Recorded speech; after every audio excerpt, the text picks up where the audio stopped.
question had surfaced about as we have the lead arm, the near arm stapled, and we're walking out chasing that straight arm lock, what happens if our partner bucks and bridges? This is a great question, and we have to use common sense in this case.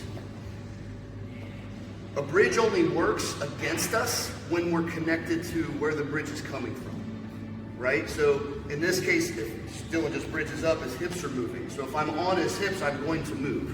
But if I'm not on the hip, I'm not going to move as much. I'm going to be able to keep my position, right? So if we just go to full mount for a second, and I'm down here and he bridges me, I'm going to move, right? But if I'm riding high and mount and now he bridges, I don't move as much. Like the movement doesn't impact me as much. So similar to that, we are in our side control position. I move away and clear that arm. I get the staple, right? And then I start to open up and I pin down. I get the trap. I retract my knee and he starts straightening the arm. If I stay on his hip here and he starts bridging me, I'm gonna move a little bit.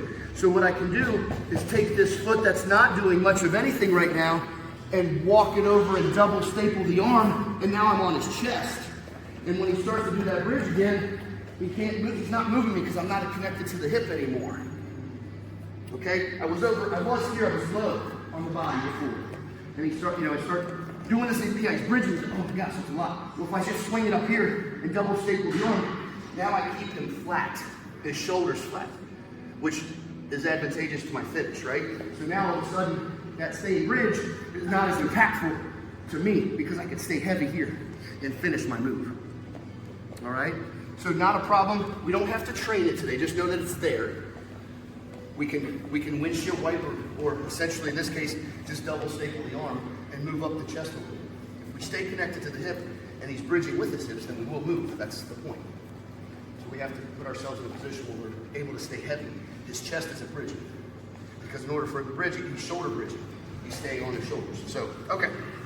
Now, let's go ahead and move into step 3 of the attack series here, okay? So again, same start, nothing changes. The hand's still in front here, right? So I move away, I clear, hug, pin, staple, long on the back leg, open, go for the Americana. He starts to stretch. I'm walking out, he bends his hand toward his waist now. I need to block this hand, okay? I need to block his hand from touching his belt. This would be bad. So as he starts walking through, I want to block it. I want to switch the hug. So I'm hugging with this arm, and I switch it through. And I lace this hand through the block, and then I want to trap his hand to the floor and go right back to my double wrist lock, except the opposite way, the opposite direction, okay? All right, so let's look at this again. Start pinning for the Americana. He walks out here, he starts going toward his body. I want to block the arm. I got to block it from touching his gi. Once he gets to the belt, I got to deal with that. It's too much. Okay? So we want to block it, switch the hug, and begin to block the arm from continuing toward the gi. Trap the hand to the floor, and then lock our double wrist lock here. Okay? Now I'm going to drop my elbow to the floor, right? Like I would against his head in the Americana. I'm going to come off the staple and step over my partner's head.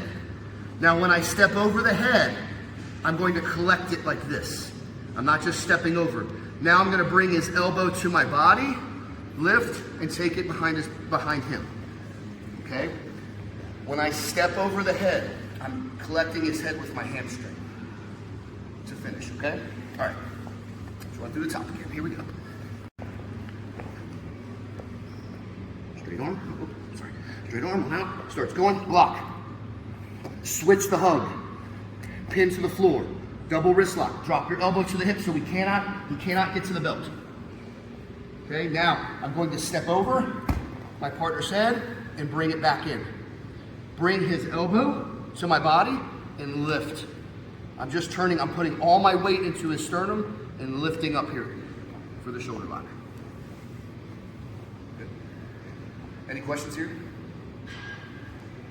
So run through the 3-part series. Just don't finish the Americana, don't finish at the straight arm. Partner, we're going from here to try to get to your belt.